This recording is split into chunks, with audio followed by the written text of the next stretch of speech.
सत्यभामा साहू सहकारी शिक्षयित्री government high school बुर्लारू कहूँ। आज 19/4/2025 सकाळ 9 घंटा समय आमर गवर्नमेंट हाईस्कल बुर्लारे आमर प्रधान शिक्षक श्रीजुक्त करण शर्मा सार सभापतित्व चिठी नंबर 4551 15/4/25 लेटर अनुसार विद्यालय अध्ययनरत समस्त पिलामानंकर पितामाता अभिभावक शिक्षक शिक्षयित्री एवं परिचालना कमिटीर सभ्य समस्त नहीं नूतन वर्षर प्रथम पीटीएम बैठक 2025-26 वर्ष सरकार गाइडलाइन अनुसार अनुष्ठित हो जाएगी। प्रथम प्रस्ताव थिला पिलामानंकर सर्वांगीन विकास और गुणात्मक शिक्षार किपरि विकास हेब पितामातांकर दायित्वबोध उपरे सचेतनता सृष्टि करने दिगरे आलोचना होता।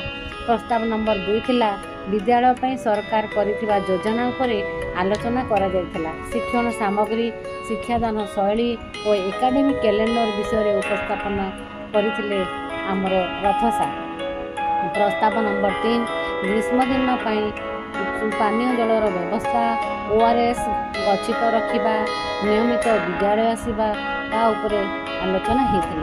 प्रस्ताव नंबर 4 प्रधान शिक्षक ग्रीष्म छुट्टी घरे पाठपढ़ा उपरे अभिभावक मानक बुझाई नियमित पिला माने पाठ पढ़े और लिखे से विषय में आलोचना कर श्रीमती सत्यभामा मैडम कही जे एफएलएन और बालवाटिका उपरे आलोचना होता किपरि पिला माने पढ़े लिखे आउ साहित्य और गणित उपरे तांकर ज्ञान किपरि बढ़िबो आउ ड्रॉप आउट जेमती न रहिबे से उपरे से कही।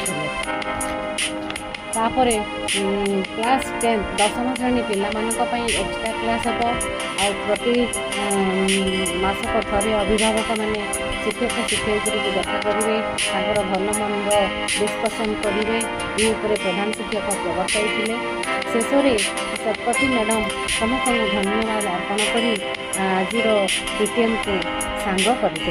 नमस्कार।